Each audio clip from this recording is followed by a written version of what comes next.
यह कहानी है एक छोटे से गांव की जिसका नाम था श्यामनगर। इस गांव में एक बहुत ही पुरानी और बड़ी हवेली थी जिसे लोग श्याम हवेली के नाम से जानते थे। हवेली की खूबसूरती के पीछे एक भयानक रहस्य था। लोग कहते थे कि वहाँ एक आत्मा का वास था। कहा जाता था कि जब भी किसी ने हवेली में रात बिताने की कोशिश की, उसने अपनी जिंदगी खो दी या पागल हो गए। गांव वालों का मानना था कि श्याम हवेली में एक पुरानी रानी की आत्मा भटकती है, जिसने उस जगह पर किसी अनजान कारण से अपनी जान दे दी थी। इस रहस्य ने सभी को डरा रखा था और कोई भी वहां जाने की हिम्मत नहीं करता था। एक दिन गांव में एक नवयुवक जिसका नाम रवि था आया। रवि ने पुरानी कहानियां और अफवाहों को कभी गंभीरता से नहीं लिया।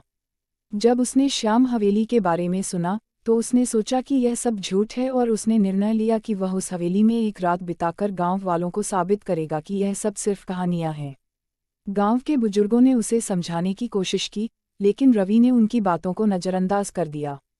एक शाम रवि अपने कुछ ज़रूरी सामान लेकर हवेली के लिए निकल पड़ा। हवेली बहुत ही पुरानी और खंडहर जैसी दिख रही थी, जहां जाकर किसी की भी रूह कांप उठे। रात का समय हो गया और हवेली में गहरी चुप्पी छा गई। रवि ने एक कमरे में अपना बिस्तर लगाया और अपनी टॉर्च जलाकर चारों ओर देखने लगा। हवेली के अंदर कीमती चित्र, टूटे फूटे फर्नीचर और धूल भरी किताबें थीं। रवि ने चारपाई पर लेटकर एक किताब उठाए और पढ़ने लगा, लेकिन अचानक एक ठंडी हवा का झोंका आया और दरवाज़ा खुद ब खुद बंद हो गया। रवि सहम गया, लेकिन उसने खुद को संभाला और किताब पढ़ने लगा।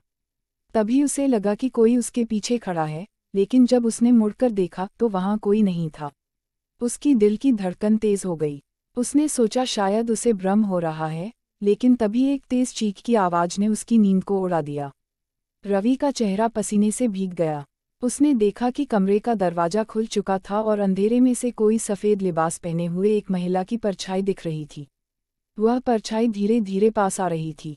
रवि डर के मारे उठकर भागने लगा, लेकिन जैसे ही उसने दरवाजे से बाहर निकलने की कोशिश की, दरवाज़ा बंद हो गया।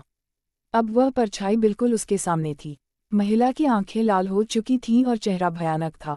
उसने रवि से कहा, तुमने मेरी शांति भंग की है, इस जगह से चले जाओ। रवि ने हिम्मत जुटाई और कहा, मैं यह जानना चाहता हूँ कि तुम्हारी आत्मा को शांति क्यों नहीं मिल रही। महिला की आत्मा ने आह भरी और बोली, यह मेरी कहानी है। मैं रानी श्यामा हूँ। मेरे पति ने मुझे यहाँ बंद कर दिया था और मैं भूख और प्यास से मर गई थी। मेरी आत्मा को शांति नहीं मिली क्योंकि मेरा अंतिम संस्कार नहीं किया गया। रवि ने वादा किया कि वह उसकी आत्मा को शांति दिलाने के लिए उसका अंतिम संस्कार पूरे विधि विधान से करेगा। महिला की आत्मा ने उसकी बात मानी और गायब हो गई। अगली सुबह रवि ने गांव वालों को सब कुछ बताया और सभी ने मिलकर रानी श्यामा का अंतिम संस्कार किया। उस रात के बाद कोई भी भूतिया घटना नहीं घटी और हवेली अब एक शांतिपूर्ण जगह बन गई। रवि की बहादुरी से गांव वालों ने उसे सम्मानित किया और श्याम हवेली अब गांव का एक महत्वपूर्ण हिस्सा बन गई, जहां लोग बिना डर के जाया करते थे। इस प्रकार रवि ने अपनी हिम्मत और समझदारी से न केवल अपने डर को हराया, बल्कि एक निर्दोष आत्मा को भी शांति दिलाई। यह कहानी हमें सिखाती है कि हमें सबसे बड़ी चुनौतियों का सामना बहादुरी और बुद्धिमानी से करना चाहिए।